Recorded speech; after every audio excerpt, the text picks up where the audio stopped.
audience today to talk a little bit about policy and non-policy enablers towards scaling up EBA for food security. And I'll hand over to you for the next 5 minutes or so. Thank you, Richard. Thank you very much, Liz, and to all the invited guests and respectable colleagues.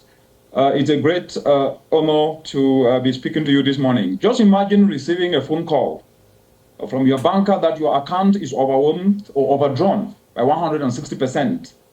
Regardless of how much money you thought you had, such a message would terrifyingly mean that you have crossed the red line into the realm of bankruptcy. Such bad news is what our ecosystems are sending us. The UN Environment Programme and FAO report showed that humanity uses about 1.6 times the amount of services that our nature can provide sustainably. Our ecosystems are on a slippery pathway to bankruptcy. Just last month, the IPCC report released the assessment report. The findings of this scientific analysis, described as apocalyptic in some quarters, underscored the globe is on its way to breach the 1.5-degree warming in just 2 decades. However, as you've already heard, healthy ecosystem services stands out as a significant arsenal against these apocalyptic consequences of the changing climate. Investments, therefore, in ecosystems-based adaptation approaches will not only adapt food systems to climate change, but do so with a return of investment of 400%. If you take the case of Africa today, healthy pollinators have increased yields by up to 180% and incomes by 168 per farmer per season.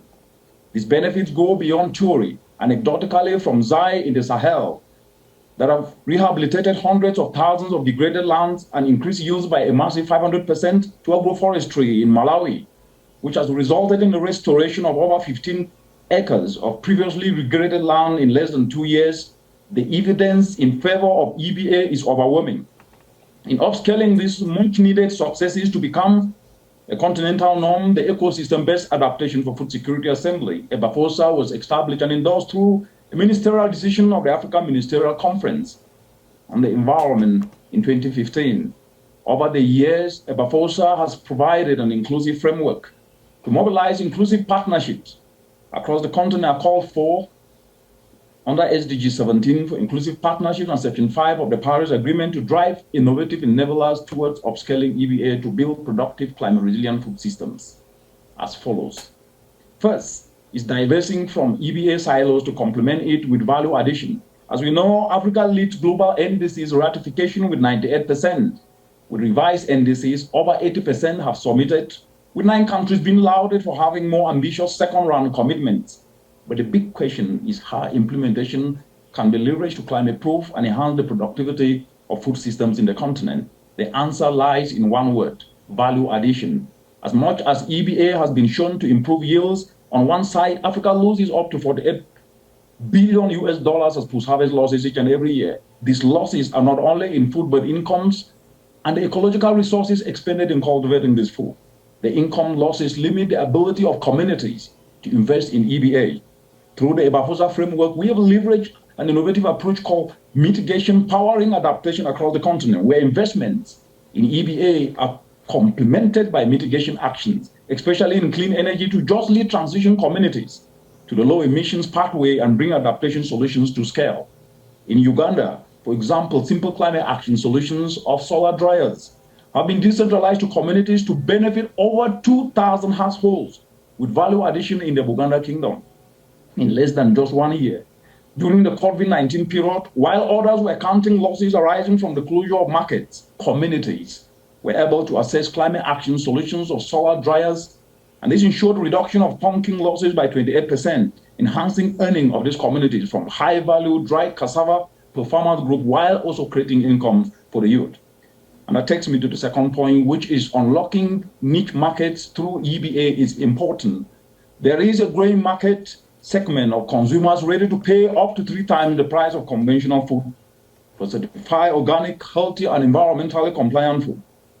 This is fueled by increased public knowledge of the link between what we eat and our health, making consumers more sophisticated on their food choices to prefer validated, natural, non-chemicalized food. This is a niche for EBA. Through the EBAFOSA framework, we're working with national bureaus of standards across the continent and have guided them to integrate EBA and clean energy solutions as affordable practical tools to achieve compliance. This is creating a pull factor for the upscale application of EBA in complementarity with clean energy. And that takes me to the third point, which is leveraging local communal institutions as conduits to bring EBA for food security to scale.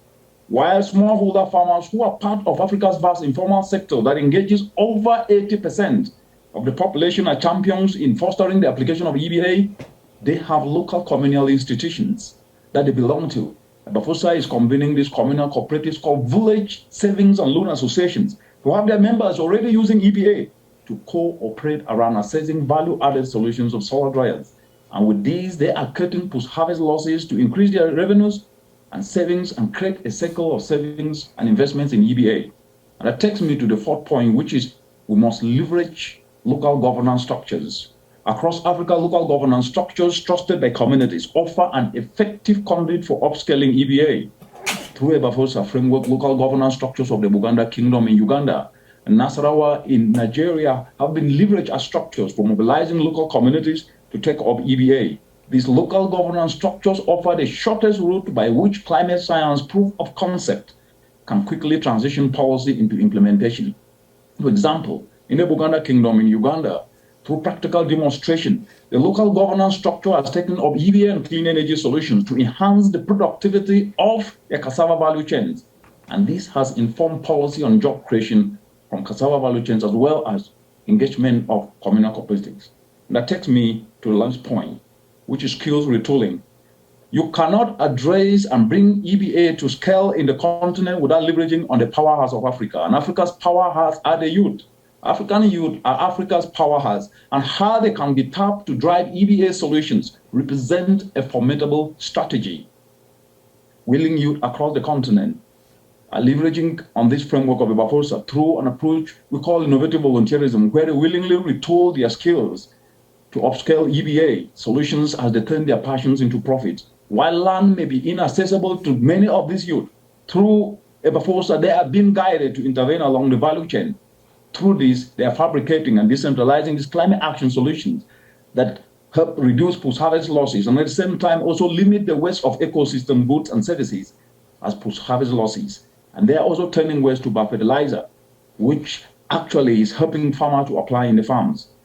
One aspect that cannot be ignored is data for policy.